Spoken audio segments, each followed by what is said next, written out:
Assalamu alaikum and good afternoon. Welcome all to this very special workshop today on a very important topic globally. And we will be together in the afternoon today speaking about hydrogen in particular. And hydrogen become an important integral aspect of the economy, not just regionally and locally, but even internationally. And the session today will be divided into two main segments. We will be hearing two presentation from the president of Air Product, followed by a presentation from KFUPM by the director of the Hydrogen Center. And before that, we will have an introduction statement from the Vice President of Research and Innovation at KFUPM. So without further ado, I would like to invite Dr. Ali Sheikhi, the Vice President for Research and Innovation at KFUPM, for an intro statement. بسم الله الرحمن الرحيم الحمد لله رب العالمين والصلاة والسلام على أشرف الأنبياء والمرسلين نبينا محمد وعلى آله وصحبه أجمعين ومن بعد. Thank you very much, Dr. Abdullah, for the introduction. I'd like to welcome you all to this important workshop. Unfortunately, they just gave me 10 minutes, although usually I need 30 minutes at least to talk about a little bit of snapshots about the research structure, about about KFUPM, because maybe many of you, or some at least, they didn't hear about what happens at KFUPM. So I'll be talking a little bit very fast, so excuse me for that. First of all, I'd like just to show you the evolution of the research ecosystem at KFUPM since the establishment of KFUPM in 1963, and then the establishment of the RI, as you can see, in 1979, plus the Deanship of Graduate Studies and Research. Now we changed even the title to the Deanship of Scientific Research, the establishment of the DTV here as well in 2006, the Innovation and Technology Transfer, which is part also of the DTV ecosystem, the Innovation Cluster building as well, which is this building, the College of Petroleum and Geosciences in 2016 as an important milestone, all the way up to 2020, which mark the beginning of the transformation of KFUPM, whether in academia or in the research or in the general for KFUPM, and in the establishment of our new research center. We call it Interdisciplinary Research Center, along also those 2 or 3 years from 2021 to 2023 where we participated in the RDIA Authority Research Development, their strategy. We also participated in it, and we also took advantage to also come up with our new research strategy for innovation-based research. Also this year, we will mark, inshallah, the receiving of those 2 new buildings or initiatives, the Petroleum Conversion Research Center, plus hopefully, inshallah, by the end of the year, we'll inaugurate also our business park, plus many other buildings and establishments that KFUPM is really witnessing. It's always not our target, but just very quickly to show you that this is our ranking for the subject ranking, plus also we are ranked 4th in the number of US issued patent by the US Patent Office. We are ranked number 4, plus also, as you can see, we are first in the Arab world based on both QS Arab Regional Ranking 2024 and also the Times Higher Education World University Ranking 2024. As you can see, also all of our engineering is within the 60 ranks, as you can see it here. Also, our research has an impact. We are fostering more on why the transformation of KFUPM. We really needed to, or needs to, participate in the diversification of our economy, and we want our research to be impactful and helping our community, the kingdom, and even globally, humanity in general. So our research has impact, as you can see, by the field-weighted FWCI, which is one, as you know, that it's world average. So in those important areas, we are really more than one, which means that it really has an impact. Plus also we our research participate and contribute to the United Nations Sustainable Development Goals, the SDGs, those 17 goals as you know them, We participate in a number of them, and things will grow, inshallah, in the future. We also participate with many authors and participate with many universities around the world. As you can see, our publication, 60 to 70% of our publication has international collaboration or local contribution from other scholars as well. Only 30% have KFUPM authors only. Also, the partnership is extremely important, because without partnership with the industry, you will be confined to yourself and your research will not have impact. So we are really trying to sign a number of agreements and a number of partnerships, but also transform these agreements into really an actual collaboration and contribution with those industry around us, and whether those outside industry, whether the government or the DTV partners here, or even the other industry. The transformation that occurs in 2020 and the establishment of the center was based on really a shift from in those three categories: the structure, the avenue, and the approach. The structure, it's from disciplinary or thematic based into multidisciplinary, and the avenue from research-led research centers into faculty and researcher together. They lead the research portfolio of the university, which is the interdisciplinary research center, faculty and researcher, and the approach from doing the research and then finding the opportunity for commercialization is research to market directly. We want to partner with the industry, find what are the problems, and then work on it in our research so we can have a fast track for research to market. And based on that, we establish our 20 now research centers or so, interdisciplinary research center. We also kept a number of applied research centers. Of course, these are within our capabilities. So we define what are the 12 mega challenges that is globally important, but also at the same time within our capability. Again, I'm emphasizing the importance of partnership. So we have a number even of research centers that is fully funded by the industry, like we have the Sadaya Center for Artificial Intelligence, KIKX for energy efficiency, KIKX for renewable energy, Aramco Center that is going to happen, inshallah, soon for carbon and materials, and the Ma'adin Center for mining. Also, the importance of partnership and the global engagement is we launched 2 consortia, one in hydrogen future, and the other one in sustainable future, in which that we are gathering all the stakeholders under one umbrella so we can work together in achieving the important challenges facing everybody under those stakeholders together. And also we now striking deals with the industry around us with a joint technology. We have a number of those. Those are just examples. For example, we have one with AFI robotics, in which we are building robots that can really climb and detect defects in tanks for the IFA robotics company. We have also with WUTEC that we are building VTOL type of drones.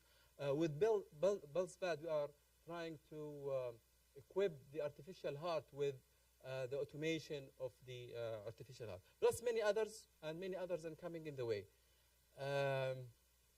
So we were doing really great, and we were doing our management review with the center to make sure that our transformation is happening. So naturally, we found that still there is something missing, which is a cross-campus research strategy.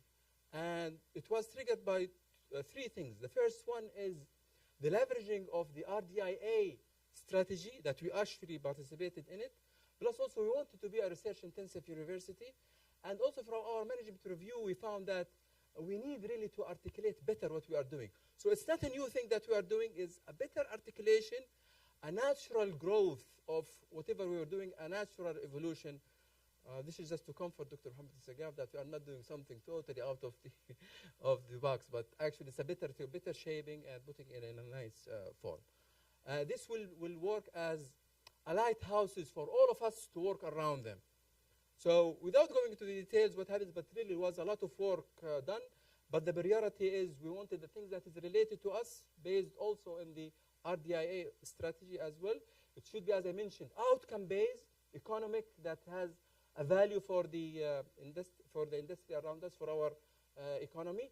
And the The approach that we did is with the partnership, as I mentioned, we call it the triple helix. So it is not a series or a parallel, it's a kind of intertwined connection of the government, the industry, and even the institution, the research institution together. Without going into all of these details, we identified the national priority, and then we did our homework. We identified across campus grand challenges. And by the way, this was triggered by Dr. Mohammed Sagaf, because in one of his meetings with us, he said, what are the grand challenges? And even I remember for the International Advisory Board, in maybe one of our first meetings, he was asking the board to come up with what the grand challenges for the world even in general, and we are part of this world. So it was really triggered by Dr. Mohammed Sagaf, and from that we identified the grand challenges, the innovation goals, and even the roles of the research centers, and now we are in the implementation and execution plan of those. Those are the 4 sectors that was identified by the RDIA: energy and industry leadership, sustainable environment and essential need, economy of the future, health and wellness. Under those, they identify 33 plus missions, they call it. So we picked up from those 33 plus missions around 18 that is we really can contribute KFUPM in those, which, as you can see them in front of you, those we call it the mission. And we come up with our, what we call the neural network of our research strategy and portfolio. You can see in the first column is the 4 different sectors in those 2 slides. And the second one is the missions that was identified by the RDIA, and we think that we can contribute. And then those are what we did.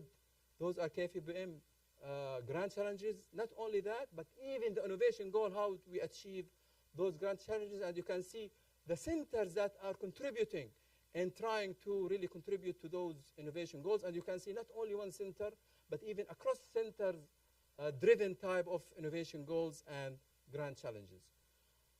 طبعا this is not meant for you to read. We will have it inshallah for you later. But just to dwell a little bit in the first sector, which is energy and industry leadership, you can see those 6 different missions. I will just focus on the clean economic of hydrogen because it is of relevance to today's workshop. This is what we identify. So those are our grand challenges that we are trying to focus. Those 3 things that we'd like really to focus for the hydrogen, which is, as you can see, produce hydrogen as a less than $0.5 per kilogram, store hydrogen at less than $0.2 per kilogram, and distribute hydrogen for less than $0.3 per kilogram. And the same thing, we identify the grand challenges for the other sector. If I dwell down, we have one slide for each of those missions, in which that we identify the grand challenges and even the innovation goals, as you can see them here, and the anchor center, the direct responsibility of the center, plus the supporting center as well, and even how many projects that we can have, what are the number of researchers that will be involved in achieving each of those missions. Also, part of the transformation, lots of things happens also in the academia, but I am biased a little bit here towards research. But one of the important aspects is the introduction of the concentration programs. One of these concentration programs is actually the hydrogen mobility. And hydrogen mobility, we started it in 2020 with the beginning of the transformation of KFUPM ahead of everybody, in which that we graduated in the first cohort 17 and then 23 and 14. As we speak, we have the 4th cohort, in which we have an enrollment of 27. I think most of them will graduate by the end of this semester. By the way, Air Product also participated in helping us at the beginning to sponsor a number of students at the beginning. We hope that they will continue sponsoring the student for the future and also for the seed program for this program and others. You can find all the information about the research transformation and strategy in our website. The research strategy is already being rolled out there in the website. Our annual reports since the transformation for the year 2021, 2022, 2023 is already out there in the website. Thank you very much.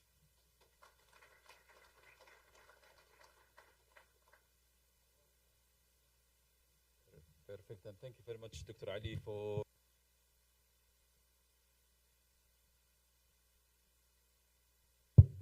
an important introduction for the workshop today. I think we are also in all statement that we are making, we are part of a bigger ecosystem surrounding us, the university, the science park in general, and ultimately that will be contributing to globally to the kingdom economy. You just need, give me a minute just to upload the slide here. No.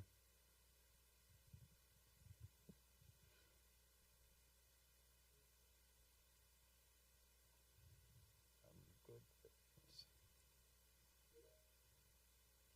The IT here can help me within, I will appreciate.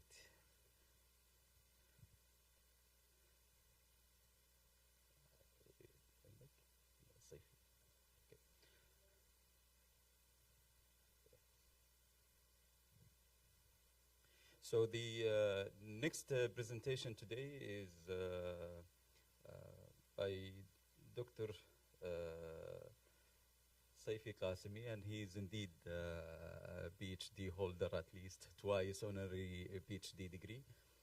We are always glad and happy to have you in Bahrain in particular, and even at KFUPM. I'm proud to have you in the International Advisory Board. Air Product is leading significantly in advancing hydrogen, not just only in the kingdom, but they are leading with big example in the kingdom. And I think shortly we'll be hearing what Air Product are significantly doing in the kingdom, but globally as large. So without further ado, please help me welcoming CEO of Air Product and a leading figure in the hydrogen economy today.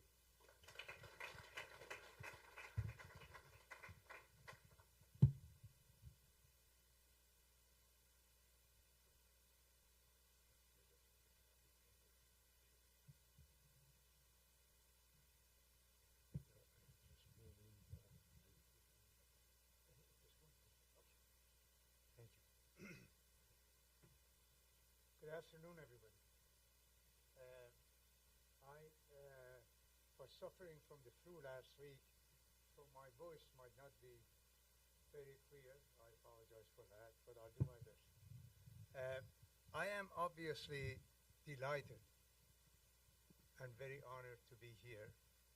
I'd like to thank Mr. Sakho, President of the university. Do you hear me? Yes, we can hear you. Yeah. You dim the light. You know, if they can dim the light, that might be. I was saying thank you very much for inviting me and allowing me to make the presentation. And I have to say that, considering what I have to say, it is really an irony that I will be saying that at the headquarters of the world's largest oil and gas producer. But that shows the vision and the courage, quite honestly, of the kingdom, the leadership of the kingdom, the university, and Saudi Aramco to allow me to do that. Before I start into talking about hydrogen, which is a subject that I love to talk about, let me just tell you a little bit about my company, Air Products. I have had the honor and the pleasure of being the chairman and CEO of the company for the past 10 years. We are not a huge company, obviously minuscule compared to Saudi Aramco, but we have about 23,000 very dedicated and very talented people around the world who helps us do what we do every day, which is basically making all kinds of industrial gases. And we happen to be the world's largest producer of hydrogen. We operate in 50 different countries. We have 1,800 miles of pipeline, most of it hydrogen pipelines, serving different parts of the world, and a significant number of customers, and 750 different operating plants that I'm very proud to say we kept running during the whole COVID time, and we didn't shut any one of them down, and we didn't shortchange any customers.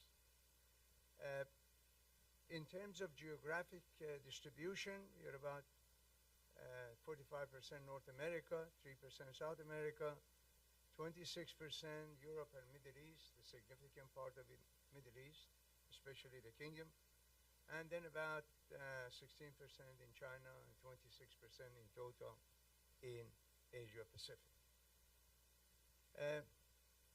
We at Air Products have convinced ourselves that global warming is real. We really believe that. We don't think it's a hoax. We don't think it's a joke. We do believe that the Earth is getting warmer. And one of the principal reasons for that is the emission of CO2, which is caused when we use hydrocarbons, which is hydrogen and CO2.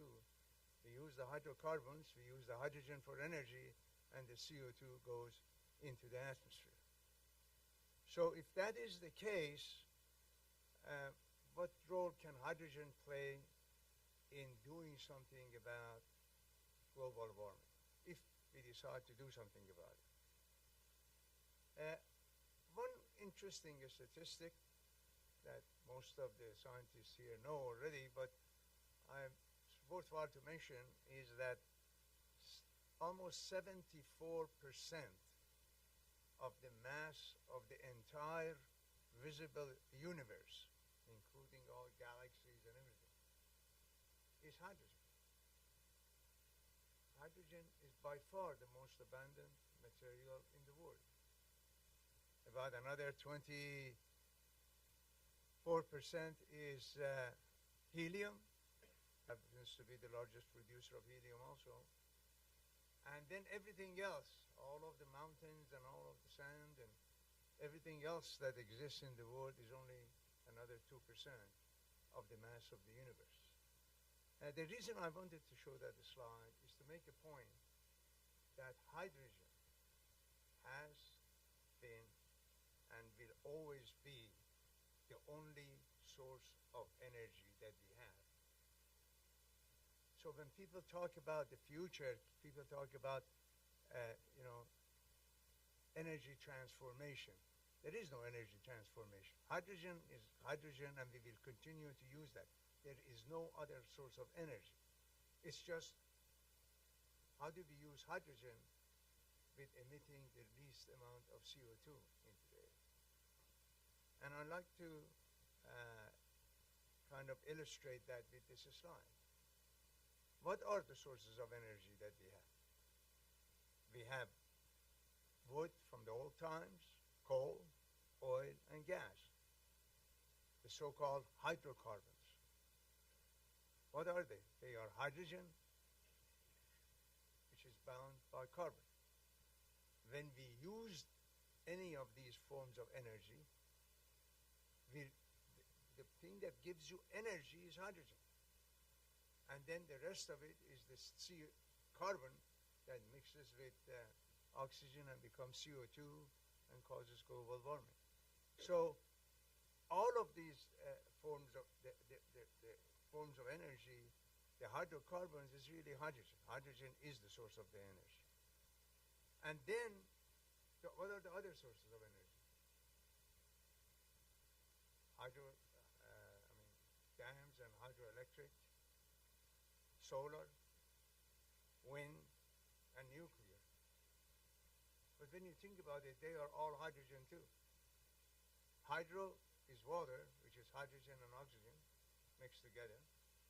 Solar is hydrogen molecules colliding in the sun and producing the energy.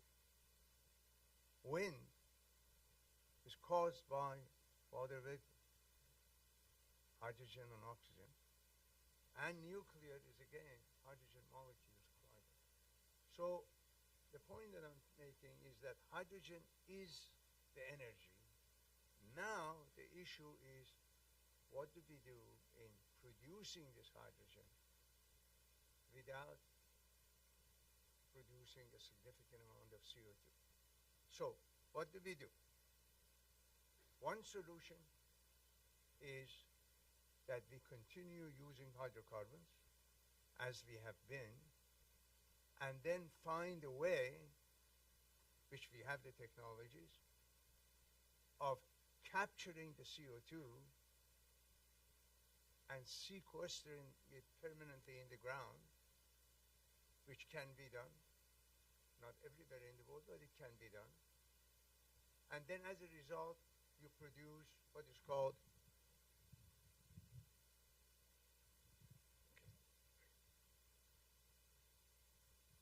you end up producing what is called blue hydrogen. This can be done.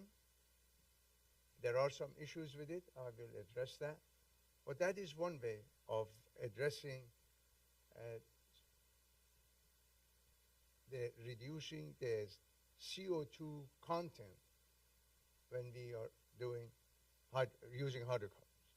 Then the other thing that people very simply say, yeah, but forget about that. We can do without that. We do, everything goes electric. Okay, yeah, I have no issue.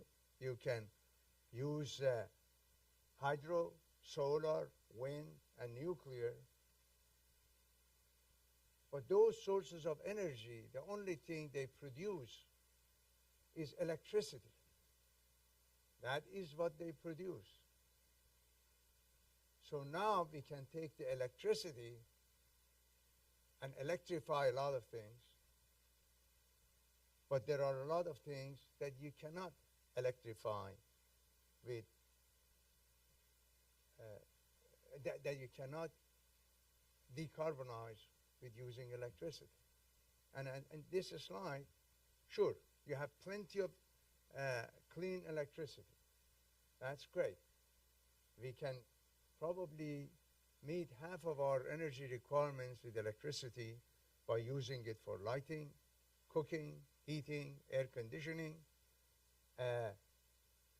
light vehicles, cars. Sure, if you have clean electricity and with the car, with the battery, you use the electricity directly and the car runs. Sure. But most of the CO2 that goes into the atmosphere comes from using energy for heavy trucks.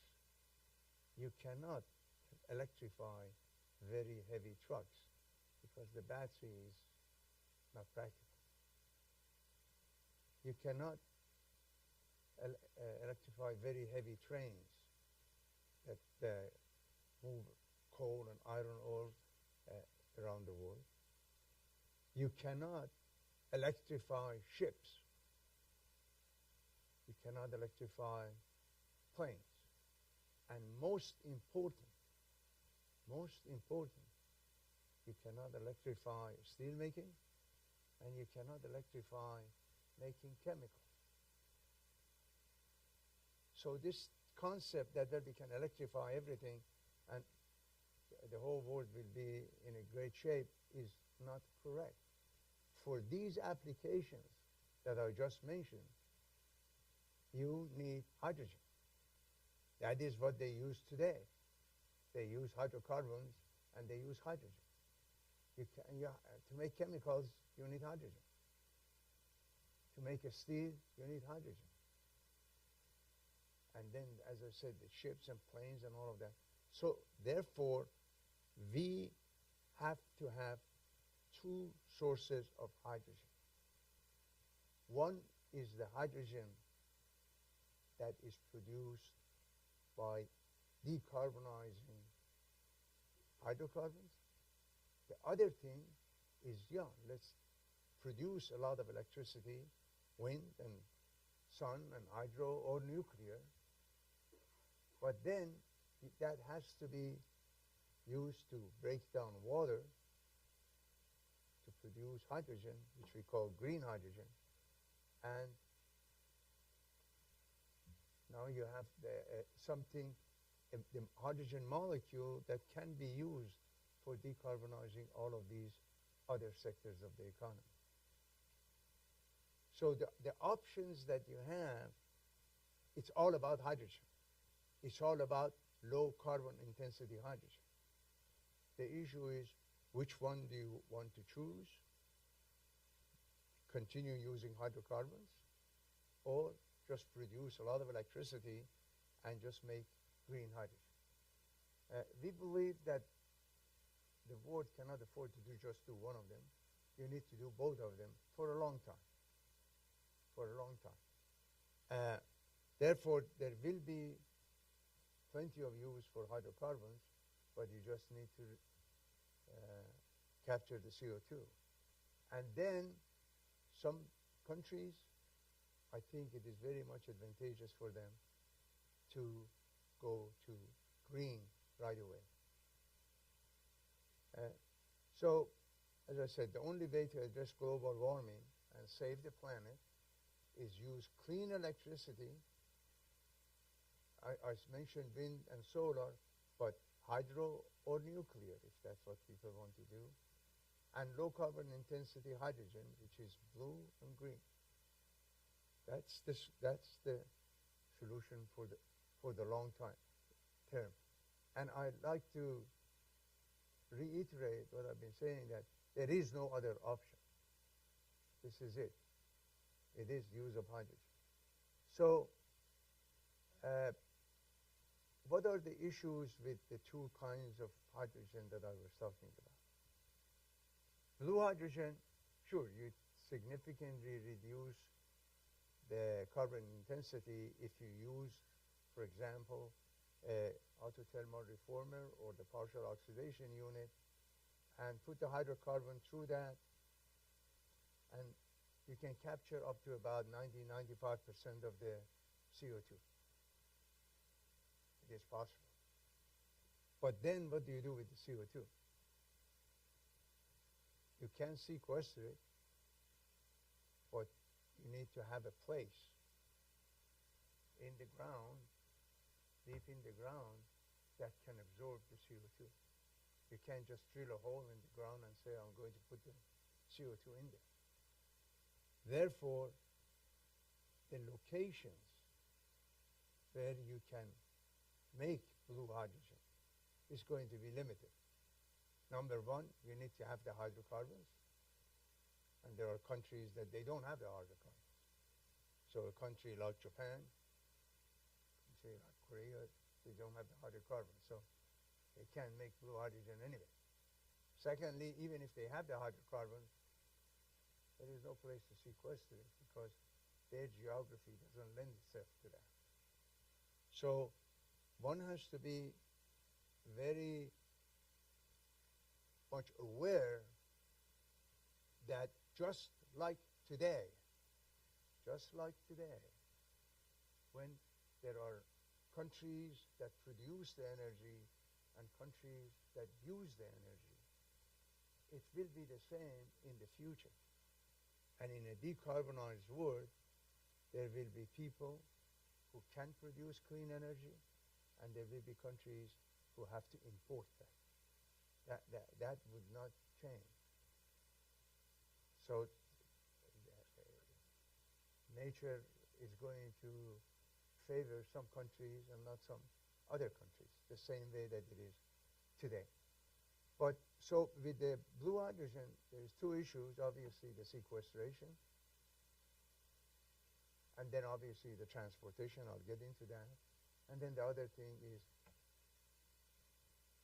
the carbon intensity of so-called blue hydrogen is not as low as people think, because although we capture 95% of the CO2, just the very production of the hydrocarbons releases a lot of hydrocarbons into the atmosphere, which is 30 times worse than CO2.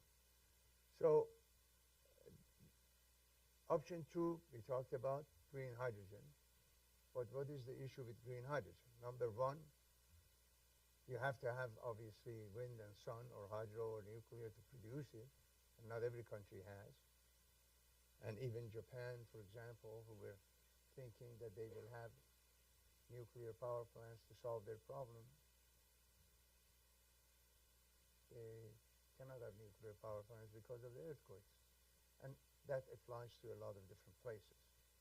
But the other thing is, if you are limited to places where they are blessed to have a lot of sun and wind, like, for example, fortunately, the kingdom, the issue is, how do you transport that hydrogen to the place that you need it? And we have come up with a solution in the short term, which is obviously convert that hydrogen to ammonia, and then the ammonia can be shipped the same way that it is like LNG. So that's how you get it. Until you get to the stage, at some point in time where you can have extensive pipelines around the world that can connect Saudi Arabia to Europe, for example. But that is obviously quite in the future. So I think I mentioned this thing in terms of the issues with the production of the two kinds of hydrogen. The transport of hydrogen is obviously very important. As I said, you cannot, hydrogen is the lightest material in the world. So in order to transport it, you either have to liquefy it and transport liquid hydrogen, which is really not that practical, because first of all, you need a lot of energy to liquefy it, but then it has, for liquid hydrogen to stay liquid, you have to keep it at such a low temperature that any kind of putting it on a ship and transporting it, you lose half of the hydrogen because it will just boil off. So the most practical solution is either to have a pipeline from one location to another location, or to convert the hydrogen to ammonia and ship the ammonia like we do with LNG and with oil. This is an illustration of what I was talking about, whether it's blue energy or green hydrogen. But the challenge with with green hydrogen is if you convert it to ammonia, then at the other end, you have to have the technology of being able to crack the ammonia back to hydrogen. That's obviously a technology that few companies have, and Air Products is blessed with the fact that we have developed that technology. But it is possible to do that. It's not an impossible task. So, as I mentioned, clean hydrogen, whether it is blue or green, will be regional. Not everybody will be able to do that, and not everybody will be able to do enough of it. Therefore, hydrogen will be a product that will be traded internationally, just like oil and gas today. And as I said, someday we will have pipelines, but for right now, it will be shipped around the world the same way we are shipping LNG, the same way we are shipping oil.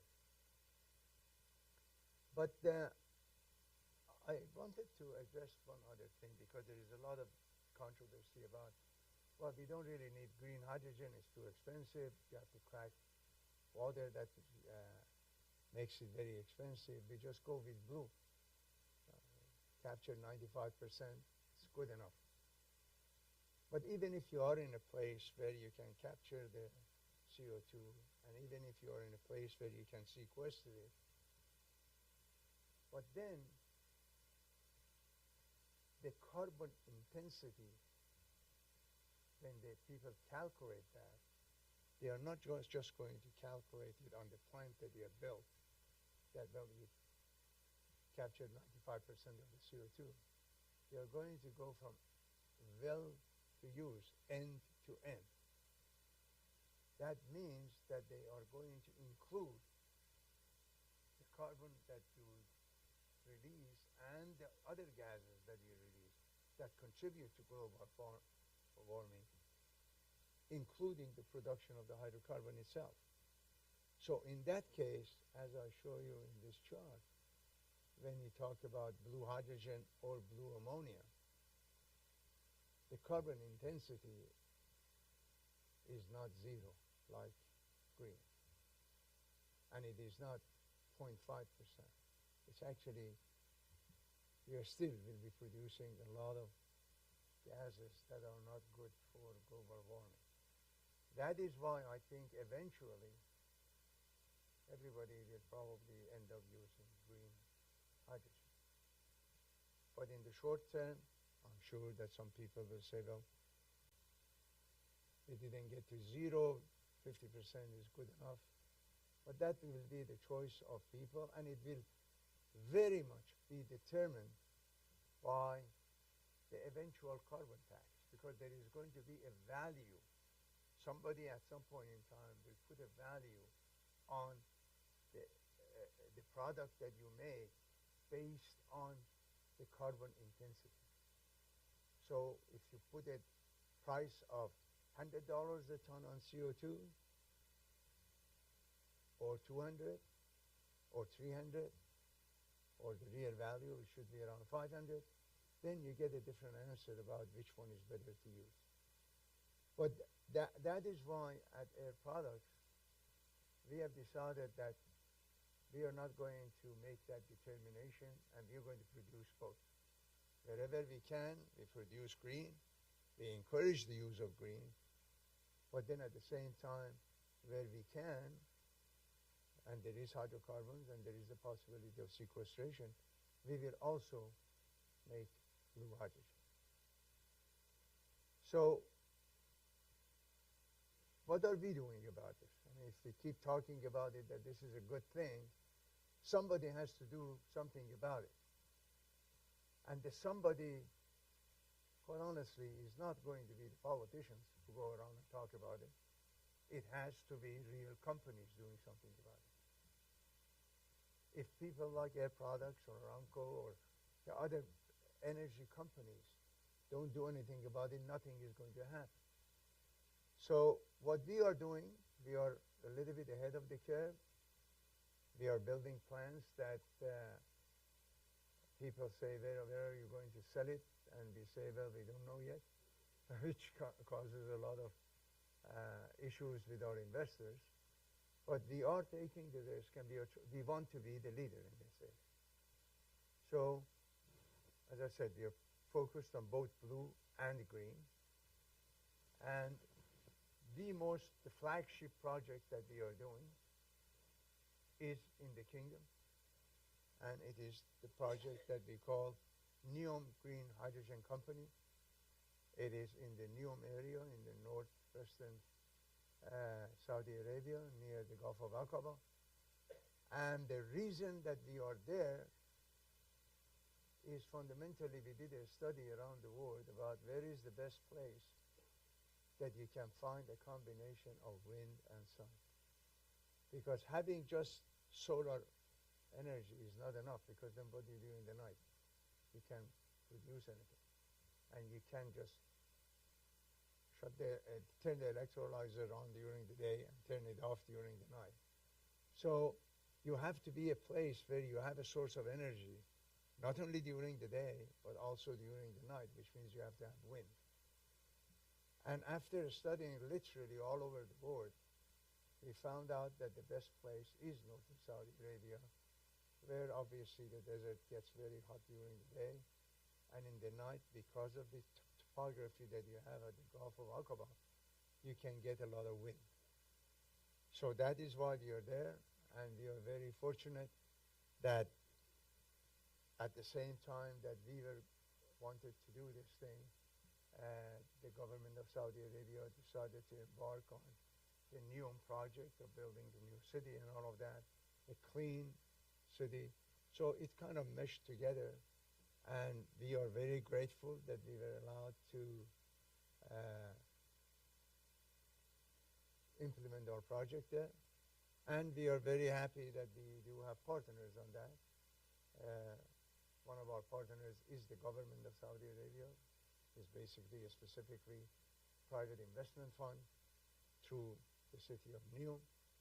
And the other one is Aqua Power, who is one of the world's premier, largest companies for producing clean electricity, which meant that we had our expertise in hydrogen, they had their expertise in power, so it was a very, very good match. This project is not small, it's $8.5 billion, but we are in the process of, this is not an announcement or a memorandum of understanding, we are actually building this thing. We have already installed some of the windmills. We are basically done with the engineering, and It's under construction, and it will be operational, producing green energy, quite a bit of it, 650 ton a day of hydrogen by 2027, and we intend to export most of that. Whatever we can use in the kingdom we will, but most of that will be exported by converting it to ammonia, and we think that most of the consumption for that will be in Europe, because Europe, in terms of legislation and in terms of regulations, is by far ahead of everybody else in terms of having requirements that can only be met with green hydrogen. So that is that project. We are very proud of that, and we are also, as I said, very grateful to the government of the kingdom to allow us to do this thing. And it will be a showpiece once it's done, because it is by far the biggest project that anybody is doing. And by far, I mean like order of magnitude of almost 50 times bigger than anything else that anybody is doing anywhere in the world. Then I mentioned about, this is some pictures of the plant and all that. Then I said we are focused on blue hydrogen also. This one, we are building $7 billion investment to produce blue hydrogen. The reason, again, that this is in Louisiana is obviously because there is a lot of hydrocarbons, plenty of hydrocarbons and plenty of natural gas. But most important, the Gulf Coast of the United States, in the Gulf of Mexico and inland, geologically, that is the best place in the world for sequestering CO2. Because if you go far enough down, like a mile and a half, 2 kilometers, you will be able to inject the CO2, and it is porous enough that the CO2 will percolate and in time will combine with the water that is down there, the salt water, and turn into salt. So as a result, you're not pressurizing the earth, and it is possible to do that. That is the best place in the world to do that. So that is why we are doing this project there. What we do is we take natural gas, we put it through a partial oxidation unit, which is our own technology, and break down the natural gas into hydrogen and CO2. And we can capture, the CO2 is rich, we clean it up, and we capture 95% of the CO2 and sequester. So the product, the hydrogen, we will use a lot of the hydrogen. We have like 1,000-kilometer pipeline on the Gulf Coast of the United States to serve the refineries with gray hydrogen that we produce today. So that would be converted to blue, and then we will convert another part of it into ammonia, which will be used for shipping into especially Japan and Korea for being used directly as ammonia, no cracking, to be put into the power plants to decarbonize the power plants. Because blue ammonia is hydrogen and nitrogen. So it can be used in place of coal up to 30 to 40%. So that is this project. As I say, it's about a $7 billion project. It will be on a stream in 2028. Then we are building this is a picture of it and some of the announcements we made and all that. Then we are building a unique blue hydrogen facility in Alberta, in Canada. Again, the reason we are there is that Alberta, as you know, is the center of gravity for production of hydrocarbons in Canada. And they also have the possibility And actually, they already have an existing pipeline that you can use to sequester CO2. In this one, we will take the natural gas. We have an autothermal reformer that converts that to hydrogen, and we sequester the CO2. And the hydrogen is going to be used mainly for making renewable diesel, which is going to be very valuable. And our customer there is Exxon. They go by the name of IOL in Canada. And they will export the renewable diesel to California because they get a lot of incentives for doing that. We have done something very unique in this facility, is that although we are using hydrocarbons, the plant is net zero. That means we don't have any CO2 emissions because we will make our own power. All of the power that the plant needs will be made from the hydrogen that we produce in a turbine that uses 100% hydrogen. And then for the 5% CO2 that we put into the atmosphere, to compensate for that, we produce additional renewable power from the hydrogen, which is zero emissions, and send it to the grid. So overall, it is net zero. Doesn't put anything into the atmosphere from well to end to end.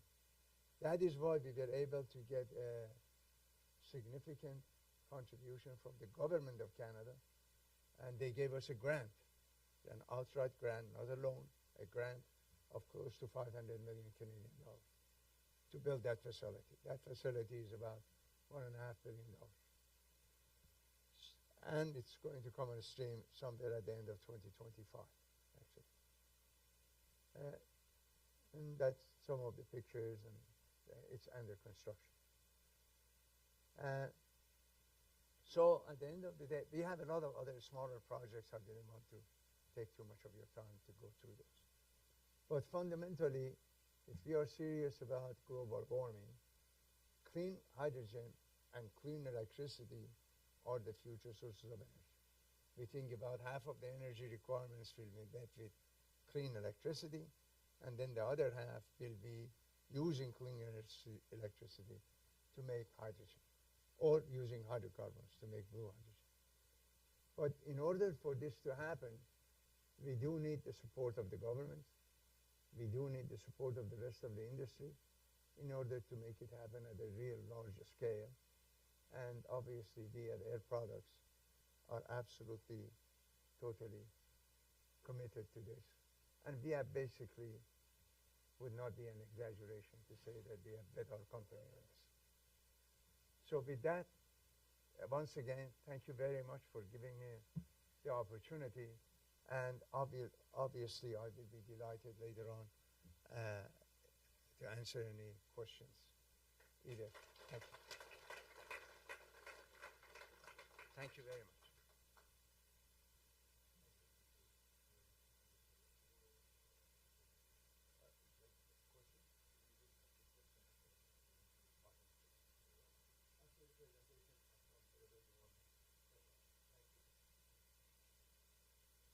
Again, thank you very much, Dr. Saifi. I think this is really an enlightening for audience, and I know many of our faculty and key researchers within KFUPM and within the science park are among the audience. So this is a great perspective in the next upcoming 3-4 years, and probably, hopefully, during this session, we will hear what would be happening down the road beyond 27 and beyond 2030. The next presentation, just to give you a reflection of what's going on within KFUPM and on campus, is from Dr. Zain Yamani. Professor Zain is a well-accomplished physicist. He's been at KFUPM for an outstanding career. Today, he's leading the Center for Hydrogen and Carbon Technology, and before that, he's been leading Center for Nanotechnology, and has a lot of accomplishment as an individual scientist, but also as a leader within KFUPM. So floor is yours, Dr. Zain.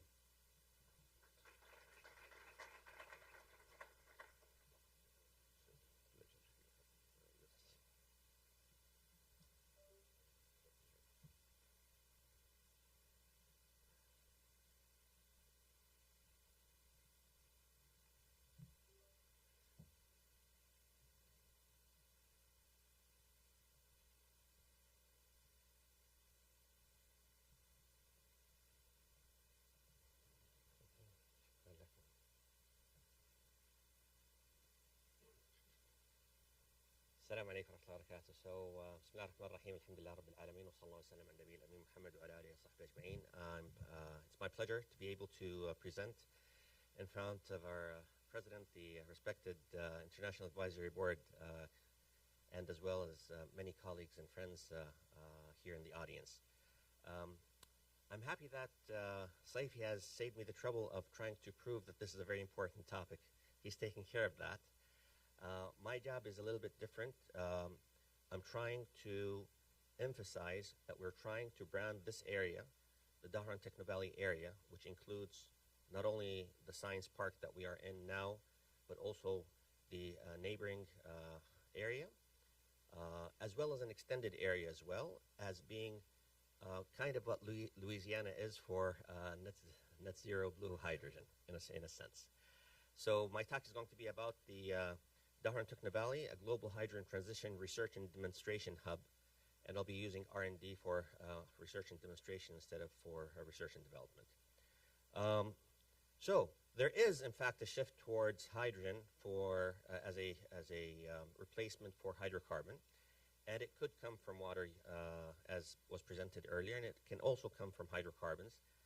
We in the Kingdom of Saudi Arabia, especially here in the Eastern Province, right next door to the greatest oil company in the world, and I'd like to acknowledge the presence of Mr. Walid Al-Saif, Senior Vice President for New Energies, here with us, and under him is the Department of Hydrogen, but also other departments, including renewable, so that goes blue and green again, as Saifi mentioned. And therefore, we want to look at this place as a place where the hydrogen transition or the hydrogen economy transition happens in a very concentrated way. The kingdom itself at large has committed to producing millions, as announced by His Royal Highness Prince Abdulaziz bin Salman, the Minister of Energy, not too long ago. So by 2030, we have to be producing so many millions of tons a year. And there are a number of programs that started, including some that has to do with renewable, but others that have to do with the circular carbon economy. In the ministry, the circular carbon economy, again, has two parts. Has the CO2 management, and then it has the hydrogen part. Ironically, Zaid Al-Gharib from upstream of Saudi Aramco is now leading the CO2, the CCE program in the ministry. So I'm saying here the DTV area leading hydrogen development, and I'll try to say a little bit about what this is. As you see in the chart, we are here. We're in the science park, and we are through the fence rather than across the fence, KFUPM. So this is really, really a valley, literally a valley. KFUPM, of course, is not a valley, but it's part of the Depp Valley area. It's a jebel. It's a mountain. Here are new additions to KFUPM, including the business park, what used to be the American Consulate. They moved out. And, of course, the East Park of Saudi Aramco, which was handed over to KFUPM to the best of my understanding. Across, or just next door, here's where Walid Al-Saif's office is, the headquarters of Saudi Aramco, right here. Then you have the Expec Arc, the research center for upstream Saudi Aramco. For hydrogen, this is ironic again that upstream is not really upstream for hydrogen, because you get rid of the CO2 at the end, so it's the downstream, but in process-wise, in terms of administration, it's going to be Saudi Aramco upstream who gets rid of the CO2 mostly after the capture through sequestration. And of course, we have to acknowledge the DTV company CEO sitting with us over here, Ammar Nahawi, who once upon a time was leading the RNDC, Research and Development Center at Saudi Aramco, which takes care of research for the downstream when it comes to oil and gas, but now also hydrogen. And then you have two other special places in Saudi Aramco. One of them is ITHRA and the neighboring Lab 7. Lab 7 is an accelerator, and ITHRA, of course, is a outreach facility, huge cultural facility that propagates and disseminates science or knowledge. And Midra. Midra is a tall building that houses thousands, literally thousands of engineers that relate to energy. So you see how much in the distance from here to here is about 5 miles, a long walking distance. This is how small this region is, and such a huge intensity of scientists and researchers when it comes to hydrogen and energy transition. The qualities include there are significant assets of knowledge, innovation, technology, industry, creativity, and culture. There's huge potential for a vibrant innovation district, going way beyond just the big players like Saudi Aramco or just like DTVC, the big companies, but you can also have other companies that come in, SMEs in particular, potentially. And there's critical innovation assets already on the ground covering near full innovation cycle, be it here in the valley, at KFUPM, at the great centers of research in Saudi Aramco, as well as if you go farther away, not too far from here is Spark, the King Salman Energy Complex. Not too far from here is Jubail, with so many activities related to decarbonization and hydrogen production or hydrogen utilization, especially in the petrochemical. So you have a lot of assets right here or next door. I did mention something about Lab 7. I'll skip that. RNDC has a number of activities that relate to hydrogen. Carbon management is one of them. A lot of what we do in collaboration with RNDC is with our colleagues in the carbon management team. Saifi talked about transportation, ships and planes and heavy trucks. So transportation technology is part of what is being studied in RNDC. Oil and gas treatment, hydrogen is definitely part of that, either as a feed, oil is a feed for hydrogen or hydrogen for transportation, gas treatment, purification. Network integrity, Saifi was talking about transportation pipelines or otherwise, so you need integrity. Fuels and chemicals, hydrogen relates to that, and of course, if you're going to produce hydrogen from hydrocarbons, you're going to get carbon, so non-metallics is extremely important. So you see how intensive research that relates to hydrogen is for RNDC. When it comes to XPEC-ARC, just looking for hydrogen, just natural hydrogen that exists somewhere in the underground. Proven in Mali, possibly in France, and possibly in Australia. Do we have gold hydrogen, or some people call it white hydrogen? In Saudi Arabia or otherwise, we're not sure, but people are looking for it. I'm not sure, at least, but people are looking for it. Scientists are looking for it, in XPEC-ARC specifically, and also at KFUPM. Hydrogen storage, one of the ways that people want to store, especially huge amounts, not just kilograms or tons, a few tons of hydrogen, might be in geological formations. That's also done at XPEC-ARC, and other means of research and development and demonstration that relates to CO2 sequestration. And there's a project, my understanding is, I see a colleague from Lindy. Adi was here. Is he here, Adi? Yeah, Adi from Lindy is over here. And Schlumberger going through some kind of joint program with Saudi Aramco. I got this slide just a few days ago, so this is supposed to be recent. This is what DTV is right now, today, more or less. We are here in the innovation cluster. Lindy's developing its place over here. We have the CPGE, Saudi Aramco-sponsored college. Part of it is over here. We have the PCRC, the Petroleum Conversion Research Center. Is Dr. Wyatt here? Maybe he's not. And Air Products has a great center over here. We have a number of projects. I'll show some of the activities we're trying to work out with Air Products, as well as Halliburton, Baker Hughes, and other oil service companies that will be turning into In fact, Schlumberger changed its whole name just because of carbonization, no carbonization, right? So there's a lot of people, a lot of companies working in fields that really relate to hydrogen when it comes to the Dahran Techno-Valley. So this is not just any Techno-Valley. It's really a hydrogen-related intensive set of companies that exist in the valley. Now I'll come to KFUPM. At KFUPM, we have in education, we do have a concentration that's called hydrogen mobility.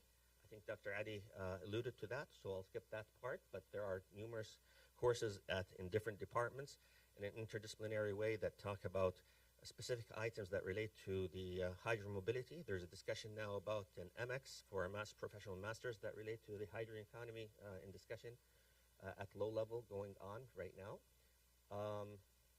Also, KPPM established its new research strategy. In fact, it announced it a few months ago.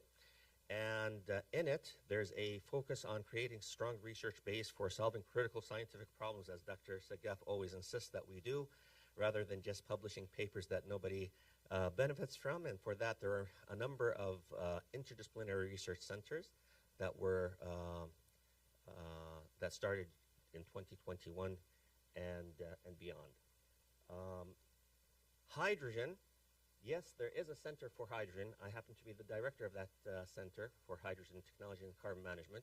But it doesn't belong, all of hydrogen doesn't belong just to one center. We have a number of centers, including advanced materials, membranes, sustainable energy systems, that's where renewable energy is, smart mobility, including mobility of hydrogen, refining and chemicals, as well as CIPR and building materials. I see Dr. Oslo, also the director of the center, with us today in this session.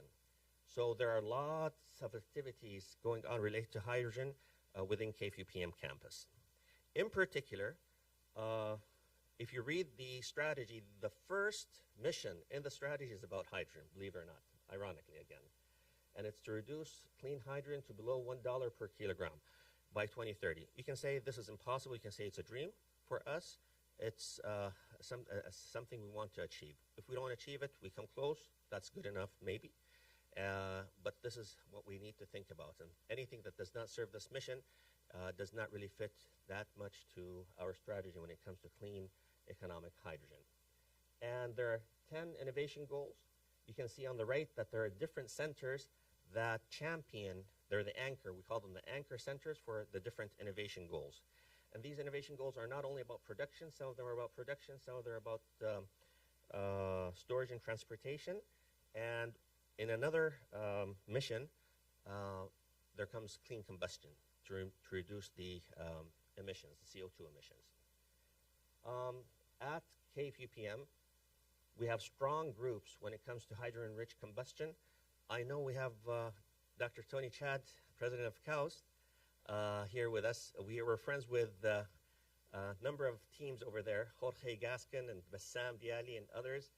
So we collaborate with them and others around the kingdom and also internationally. And I know you have a clean combustion center. We also have our activities here. We have nice activities about hydrogen membrane separation that we're very good at. We have projects being conducted with UOP Honeywell on green hydrogen as well, and oil reforming into hydrogen. So these are strong holds for hydrogen-related research at KFUPM. There are many other activities, but we can put them in these categories by and large. Over the so many years, the past 25 years, over 1,500 papers, research papers, 130 reviews, and about 40 patents were produced, issued during the so many years that relate to hydrogen. So I'll skip the technical part. I did mention that we're good in green hydrogen and palladium membranes that do hydrogen separation, and that there are collaborations with international entities. And one of the big ideas that I know some people in Canada think that they have it solved. I don't think it's perfectly solved, but the idea of in-well hydrogen, where you don't really produce the hydrocarbon at all. You do the reforming downhole, and you just produce hydrogen alone through a membrane. And this is something that our colleagues in CIPR at CPG at large and Saudi Aramco are working hard to achieve. Hydrogen storage is also a big thing. Saifi talked about a number of ways that this can be done. We're working on a few of them. I will skip the technical details, but one of them is the idea of liquid organic hydrogen carriers that we're working on. There are a number of teams that are working on that, as well as ammonia cracking catalysts as well, and of course, clean combustion. The point I'd like to make here is that there's a lot of research on campus at KFUPM that relates to hydrogen research, and this is just a big opportunity for us to, again, work with our colleagues in the DTB area, be it in Science Park or in Aramco or in Jubail and other places in order to promote the transition to a hydrogen economy. Now I'll go to the next topic, which is also essential and enabler for this activity, the KFUPM Consortium for Hydrogen Future. I remember about 2.5 years ago, Ammar al-Nahawi and Abdullah Sultan, they're both with us here in this meeting. We're pushing the envelope, probably in discussions with higher-ups in the university, to develop these consortia. They spent, and we all spent, hundreds of hours, maybe probably a lot more collectively, to get the consortium to where it is now. The Hydrogen Future Consortium is where we have the government in multiple entities, in addition to the private sector, both the technology developers and the end users, and academia work together from the beginning in designing the future for the hydrogen transition. It has a vision. The vision of the consortium is to accelerate research and development in favor of the transition to a hydrogen economy.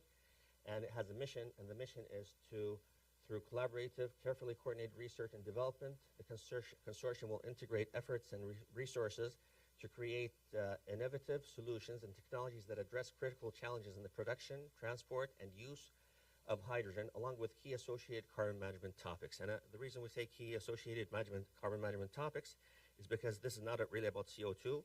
It's really about hydrogen, but with hydrogen, especially the blue, you do get the associated carbon. There are a number of key focus areas that Saudi Aramco and us have agreed to. This needs to be approved by the steering committee after it is formed, hopefully in the coming few months or weeks maybe.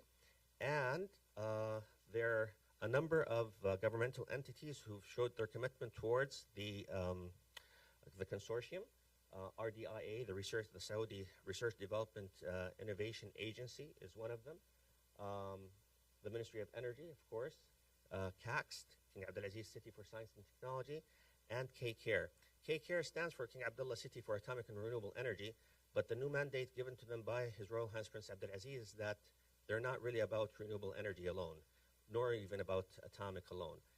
The whole energy ecosystem, when it comes to human development, it's the responsibility of KCARE, and that's where we fit in with KCARE. They're helping us to develop the future workforce for hydrogen. In addition to that, Saudi Aramco has already joined as a top-tier member of the consortium, Hydrogen Future Consortium. In the contracting stage are two other companies, Air Products and Al-Majdu'i. Al-Majdu'i is one of the big logistics companies in the kingdom here. I know that they in Air Products and Hyundai have a plan to roll out hydrogen-fueled trucks, including refueling stations that really don't exist here in the Eastern Province or in the kingdom for the time being. So they'll be having temporary refueling stations, and eventually they'll have permanent refueling stations so that people can really move trucks around in the region and eventually in the kingdom. We're in communication with many other companies, and we're about to contact others. We have not started with those. And I hope that within a few months you'll see something flourishing in a very impactful way. Our president, Dr. Saggaf, gave us instructions that we want people to come while things are warm. So he funded the consortium, KFUPM now funding, with millions of riyals, and we kicked off a number of projects back in 2013, about a year ago, and soon there's going to be 4 other projects that are of interest to the companies. So let me close today's talk emphasizing on what is going to be happening or what is happening in the Dahran Techno Valley here with KFUPM. One is we have a number of projects going on with air products in particular. The first one has to do with CO2 capture, which is something that has to come out of blue hydrogen production. If you look at the third one here, it's a method that doesn't really exist right now industrially, but it's a promising way towards blue hydrogen production. So people compete on how to produce blue hydrogen more efficiently with less emissions and so on. The other activity is that there's an idea of well, a joint venture that I don't think has been announced yet, but some writings have been published in the public literature.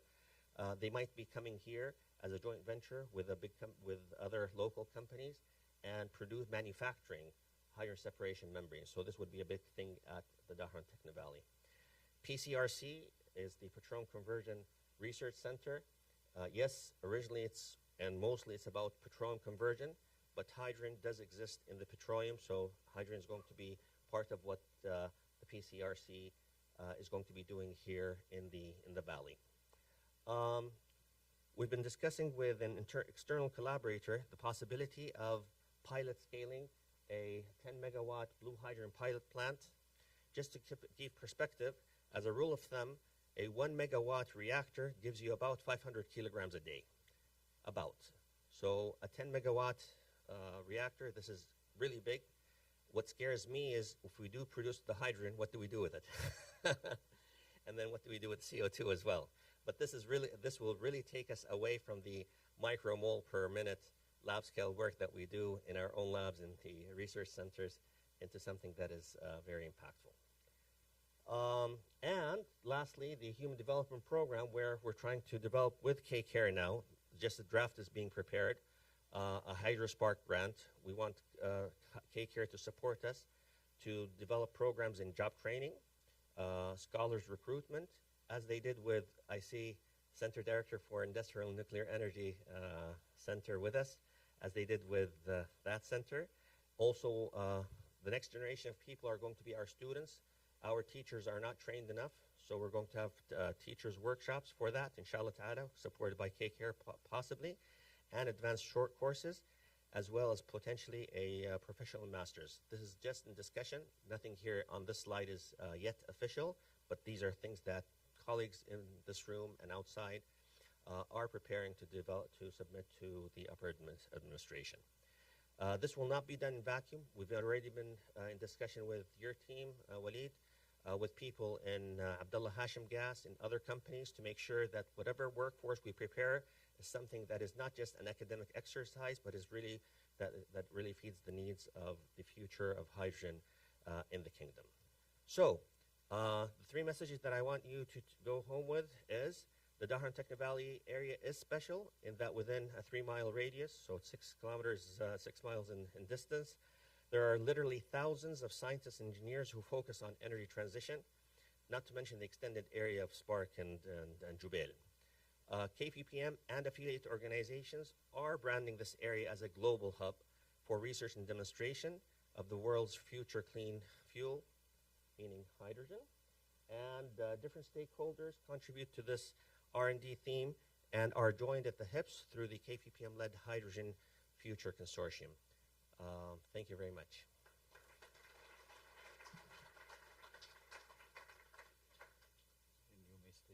So thank you very much, Dr. Zain. I think that's a very good rounded picture by now of what's going on in Dahran in particular, and also a leading industrial figure like Air Product is doing locally and globally. If you allow me, Dr. Saifi and Dr. Ali, join us on the stage, and we will have roughly another 10-15 minutes of Q&A, so the floor will be open now for audience. If you have any question, please introduce yourself and be direct into your questions.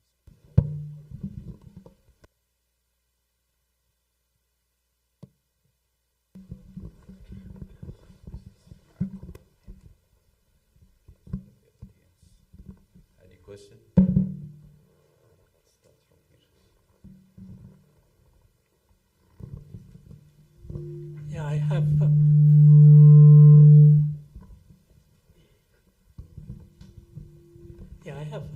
question. There was lots of discussion about hydrogen-powered passenger cars. What's prediction or the status of that for passenger car, not the trucks? And the other question, I mean, you talked about clean electrification or clean electricity. Well, for most cases, you are going to need batteries. And batteries have their own environmental issue, like production of lithium and power. And this. Can you kind of reflect on the end-to-end, really clean electricity? Thank you for, do I need it? Oh. Thanks for the question. First of all, with passenger cars, there are,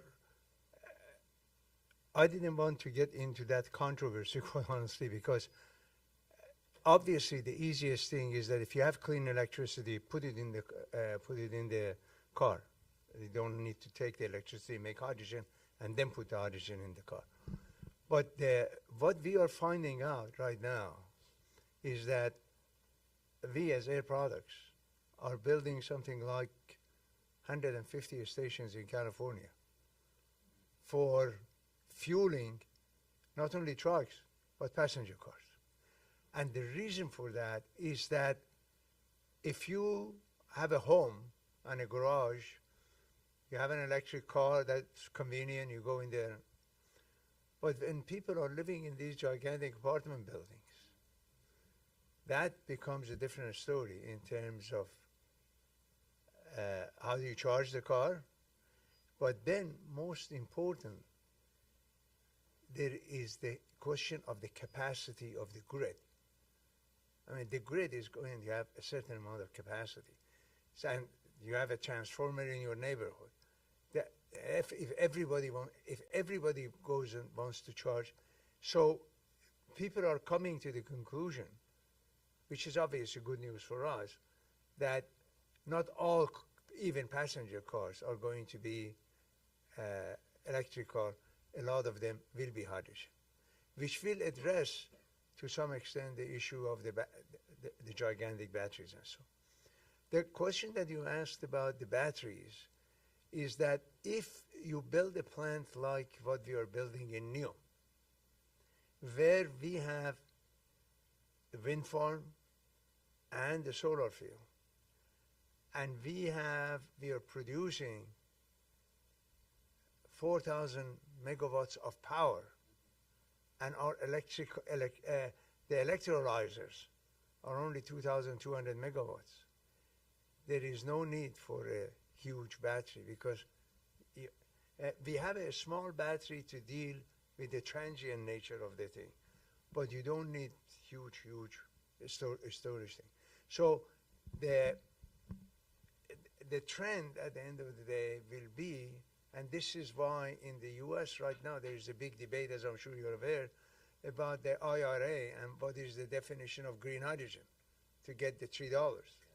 And over there, we obviously argued, and the administration is now in favor of that, that you can only call anything green if you are producing green electricity every hour.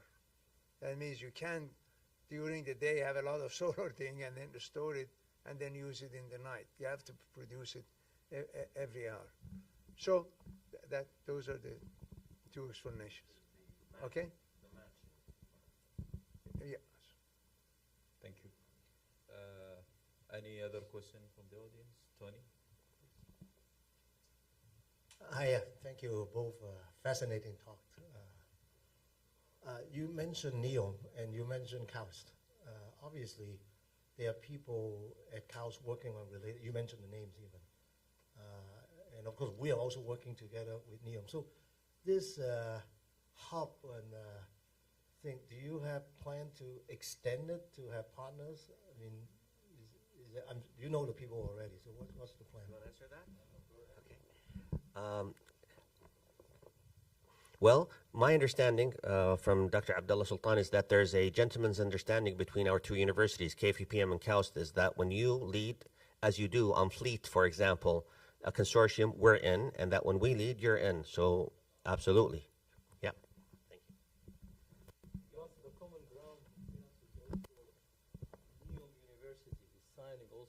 I think also they are collaborating with you as well. So, It's not just technical value. yeah, it's not the Saudi technical Arabia. I'd just like to add, we at Air Products have worked with KAUST on developing the cracker. A lot of the work that we did about the cracker was done at your university. Can I say one more thing, please? There's something called the Energy Innovation Program that's led by the Ministry of Energy. So your representative and our representatives and representative many other great institutions, not necessarily academic, mostly industrial, meet every month. It's a relief it's not a week. And whatever is supported by the government goes through this innovation program. So we have a lot of engagement and discussion, and during the meetings, after the meetings, we get to know what's happening and support each other in a positive way. So that's I'd like to say thank you to the Ministry of Energy for that. Any other question from the audience? Yeah, please.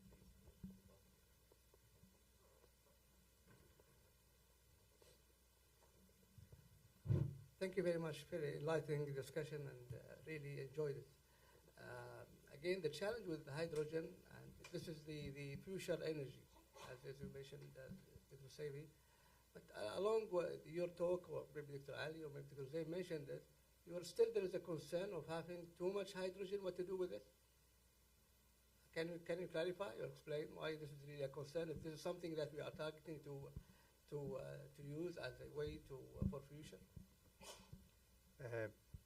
When you say too much hydrogen, that means that we will produce more than there is going to be demand. Is it true? Huh? Is it going to be true? Let me just, that's a very good question, but let's put it in the context. The plant that we are building in NEOM, 600 ton a day of hydrogen, about 200,000 ton a year, okay, effective capacity. If in Europe, just one steel company decides to convert one of their blast furnaces, which they are in the process of doing, that is ThyssenKrupp, Yes. to use hydrogen and produce 2.5 million tons of steel. You know, the world produces more than 1 billion tons.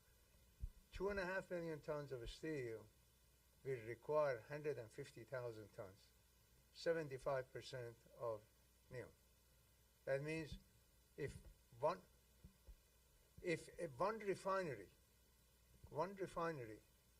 a 300,000 barrels a day refinery in Europe, decides to convert to green hydrogen, that would require about 100,000 tons.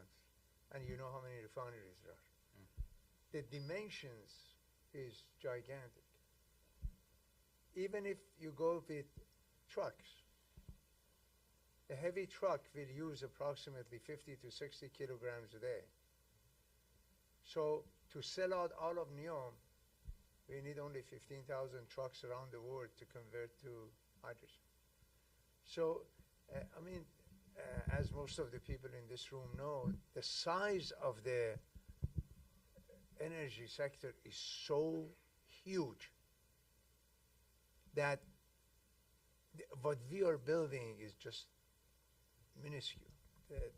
The world will need 200 NEOMs if we want to make any kind of a real progress in terms of decarbonization.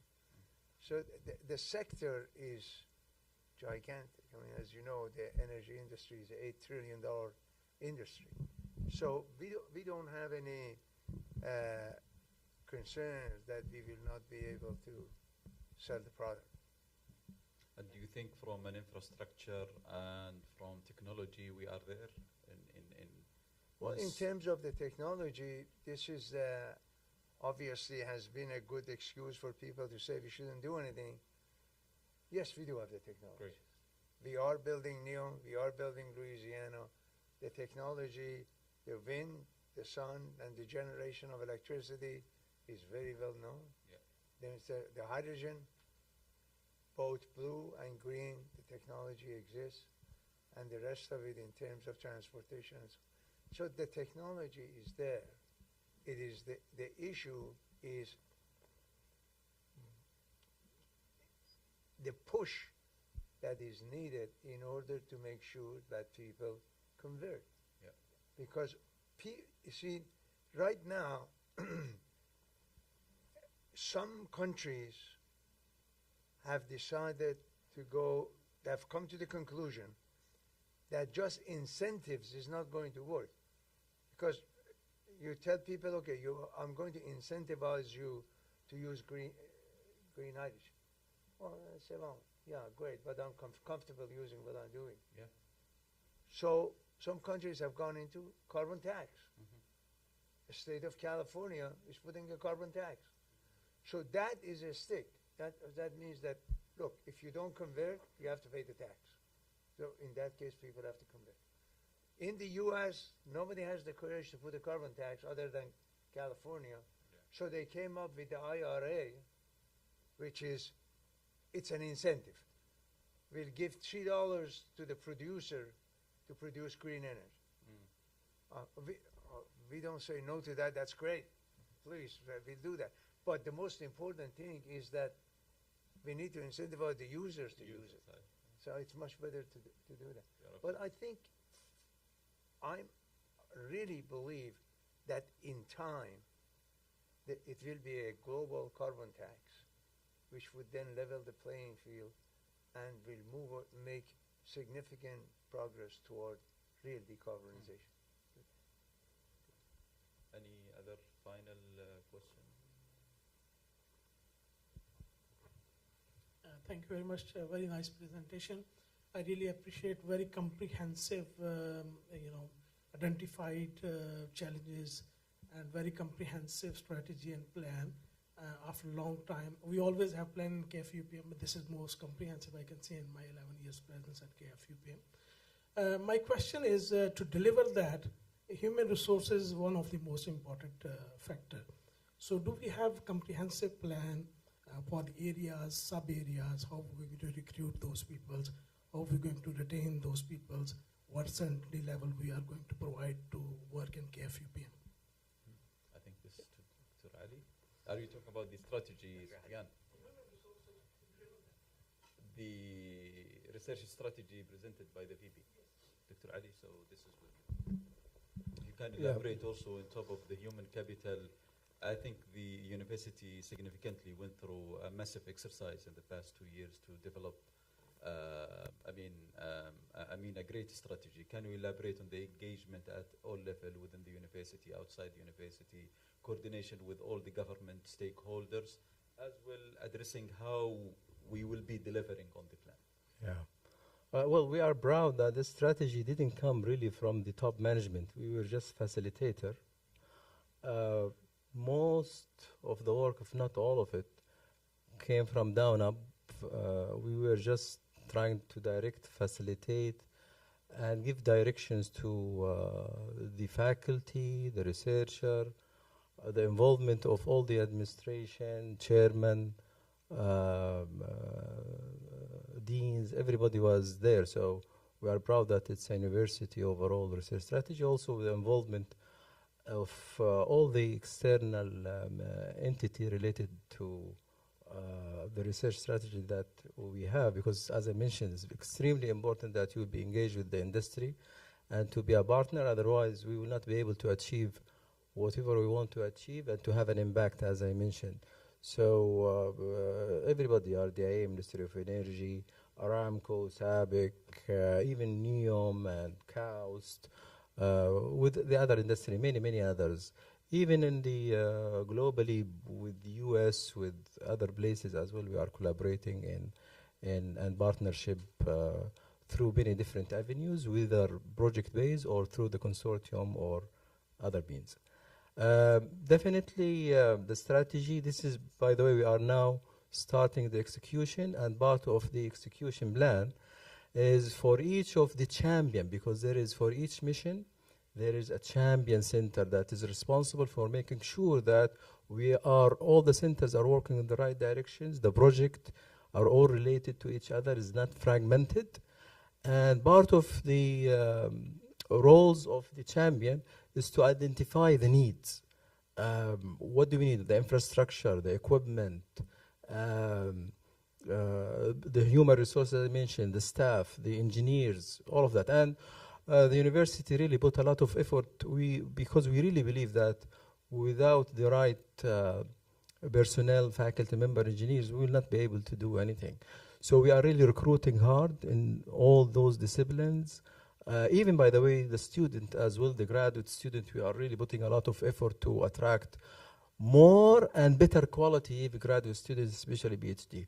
So we are aware of that really to achieve our strategy, we need to work on all fronts, especially the programs. We have a number of programs to really attract faculty member, STAR program, distinguished faculty program, and many, many others. So definitely is extremely important. Yeah. Thank you very much. I think we are coming almost toward the end of the session. If you allow me to summarize the session with a three simple statement from the three greatest panelists that we have today. We heard from Dr. Saifi today that the opportunity, the scale, and what's upcoming ahead of us is gigantic, huge, humongous. So if you are in hydrogen, I think that is an area that are expected to grow significantly down the road. And we hear from Dr. Ali on the strategy of the university. I can summarize in a nutshell what he presented today, that this strategy is dynamic, number one, and the university will put all needed resources to achieve the goal. Will it be the human capital, the infrastructure to achieve the goal? And I think we had a very catchy statement from Dr. Zain today, and I like that D, that replacing the research and development. I think what we're going to see significantly in the near future in Bahrain is more the research and demonstration level. So really the translational research that can take the research to market. With that, thank you very much for joining us today. I wish you a wonderful day and hope to see you in the near future. Thank you very much.